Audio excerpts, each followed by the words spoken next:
They chain me like an animal. That was my first clear thought when consciousness returned.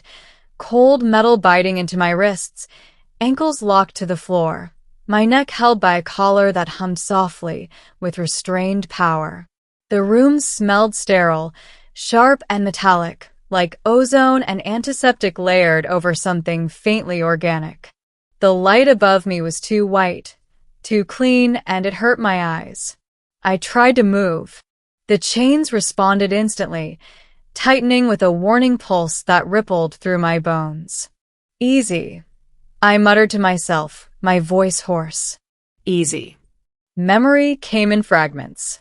A patrol gone wrong. A distress signal near the Veil Nebula. The Odyssey drifting too close to alien space. Energy signatures I didn't recognize. Then blinding light. Capture. I forced myself to breathe slowly. Panic never helped. Panic got people killed.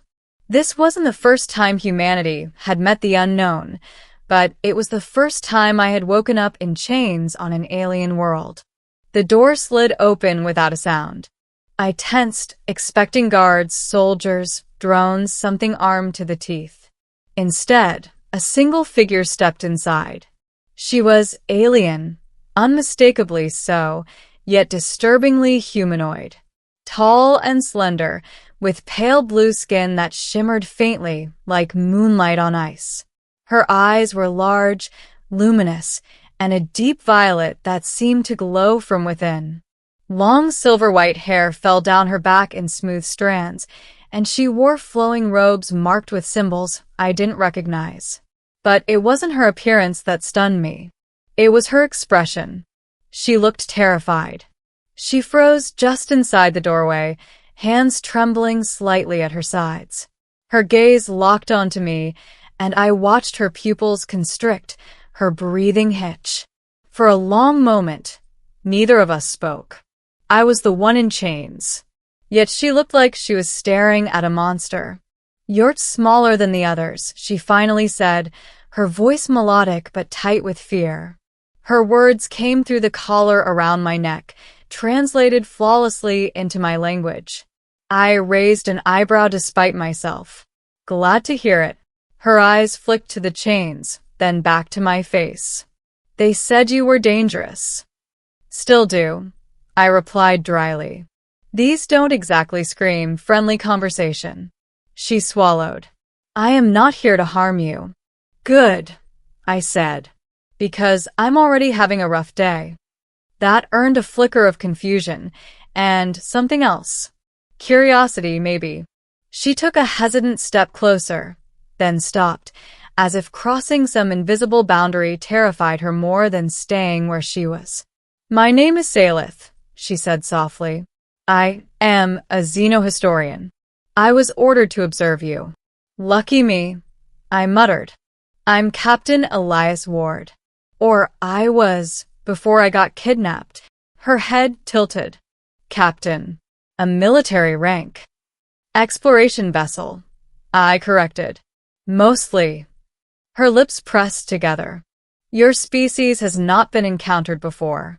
"Not directly." "Then how did you know we were dangerous?" I asked. She hesitated. "They told us stories." That didn't sit well. "Stories told by who?" I asked. Salith's fingers tightened around the edge of her robe. "By those who survived first contact." That definitely didn't sit well. I leaned back, as much as the chains allowed. "All right. Let's hear them." She looked torn, like speaking the words out loud might summon something dreadful. "Your kind are called chain breakers in our records." I blinked. Catchy. "They say humans do not accept captivity," she continued. "That you fight even when hope is gone. That you adapt faster than any known species. That when you are threatened, you become something else." I chuckled softly. "Sounds like propaganda." "It is not," she whispered. "Entire empires fell." That shut me up. Salith took another step forward, then another, her fear warring with professional obligation. She studied me like a live bomb that might go off at any moment. You were unconscious for only a short time, she said. Already your vitals stabilized. Your injuries healed at an accelerated rate. Adrenaline, I said. Stubbornness. She flinched at the word. Why am I here? I asked. She hesitated again. Because the council could not decide whether to execute you or learn from you. Well, I said, I'm rooting for option B. Her gaze dropped to the collar around my neck. That device suppresses neural aggression and muscular output. It is very strong. I tested it again, subtly. The collar responded with a low vibration. Strong is relative, I said. Her eyes widened. Do not struggle. I'm not, I replied calmly. I'm assessing. She took an involuntary step back. That was the first time I noticed it. Every instinct she had screamed that I shouldn't be alive, that a chained human was still dangerous. And she was right. Days passed. Or maybe cycles. Time blurred without a window. Salith returned often. Always alone. Always cautious. She asked questions about Earth, about human history, about war and peace, and why we explored the stars at all. I answered honestly. She told me about her people, the Lyrian Collective, an ancient civilization built on stability and control. They feared chaos above all else.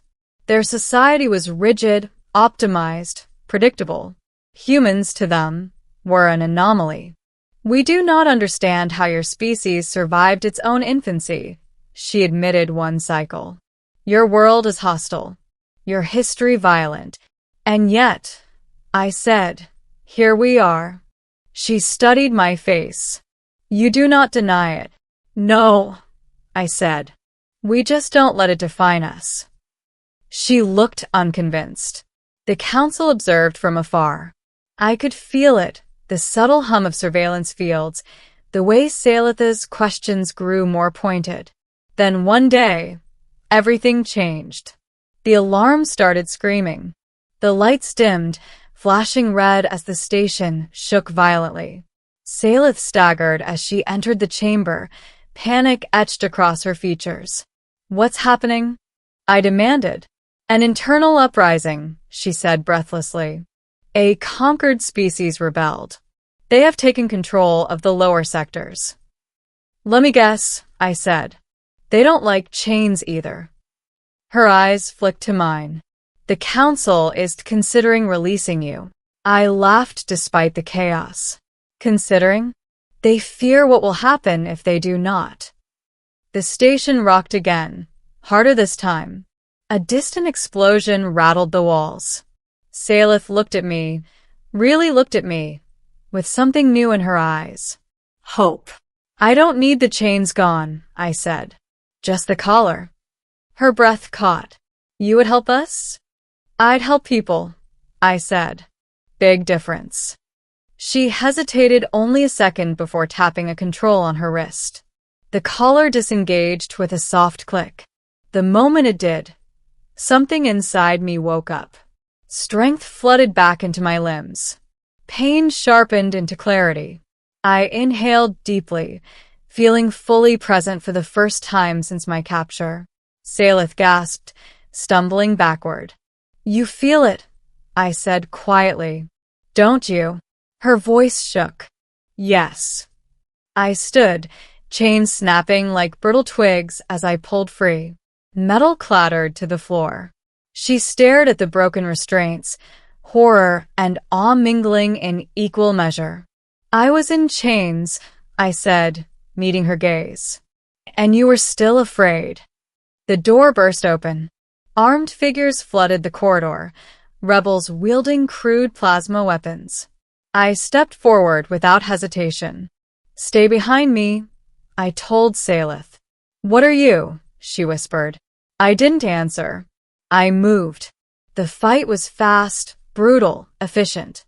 I disarmed one attacker, used his momentum against another, adapted to their weapons in seconds. Where they expected a frightened captive, they met a soldier tempered by loss and survival. When it was over, the corridor was silent except for the distant wail of alarms. Salith stared at me like she was seeing the truth of the legends for the first time. "You could have escaped," she said softly. "Left us to fall." "Yeah," I said. "But then, who would tell your council they were wrong?" We reached the command chamber hours later.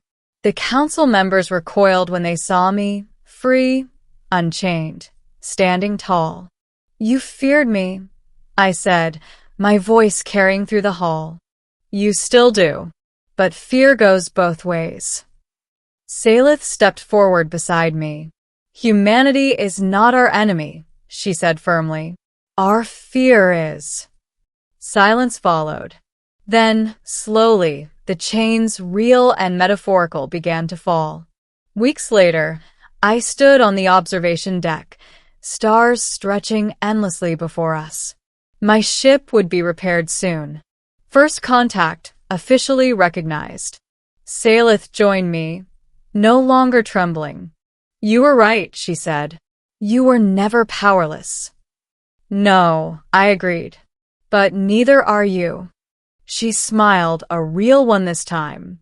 "I was in chains," I said softly, watching the stars.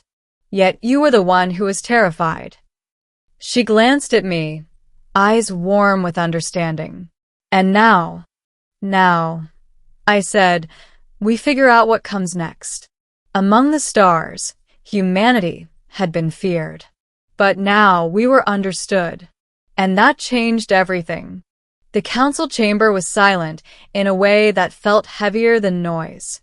Dozens of Lyrian elders stood in a perfect arc above us, their crystalline sigils dimmed, their authority shaken. For the first time since I'd been brought aboard the station, no one was issuing commands. No one was pretending they were in control. I stood in the center of the chamber, unchained, unguarded. Salith stood beside me. "You saw what he did," one of the elders finally said, their voice echoing through layered translators. "He shattered restraint systems older than your species. He turned captivity into a weapon."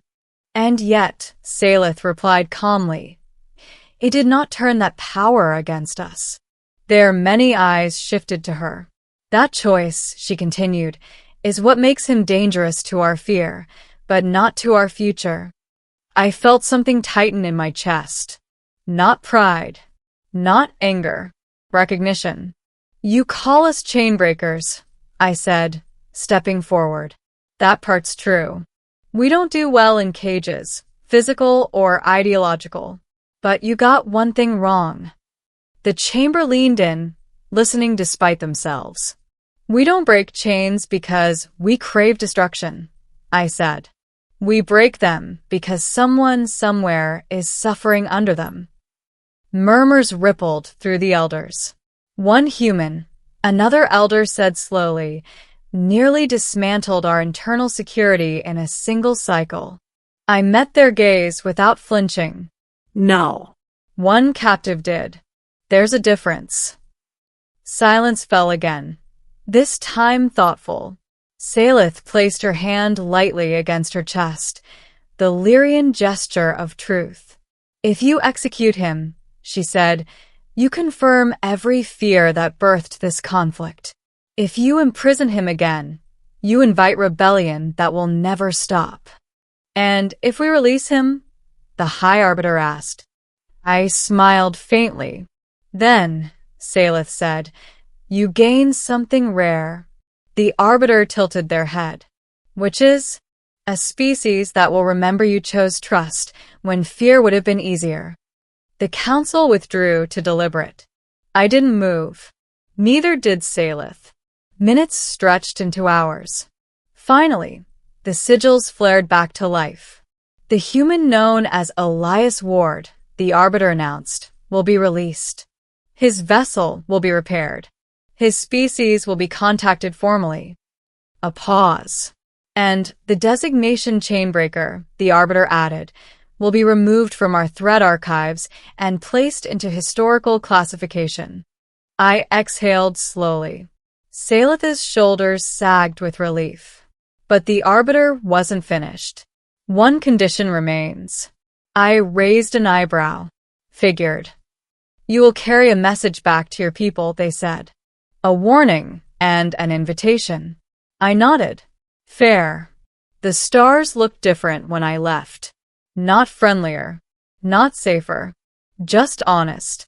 My ship, the Odyssey, drifted free of the station's docking arms as Lyrian vessels escorted us to the edge of their territory. Repairs were complete. My crew, rescued, alive, shaken but unbroken, waited aboard. Salith stood at the threshold of the airlock. You don't have to come this far, I told her. I wanted to see, she said softly. The moment you choose. I turned to face her. Choose what? Whether you return someday, she replied. As an envoy or as a warning. I studied her face, the woman who had once looked at a chained human with terror and now stood unafraid before a free one. We humans don't forget who stood with us, I said. That works both ways. She smiled, luminous and unguarded. You terrify my people, she admitted. Good, I said gently. Means we matter. As the airlock sealed and my ship surged forward, I watched her grow smaller against the stars. Once I had been the monster in their stories. Once I had been bound in chains. But fear had changed hands that day, not through violence, but through truth. And somewhere across the void, an ancient civilization was learning a dangerous lesson. That the most terrifying thing in the universe is not a creature in chains, but one who chooses what to do after they are free.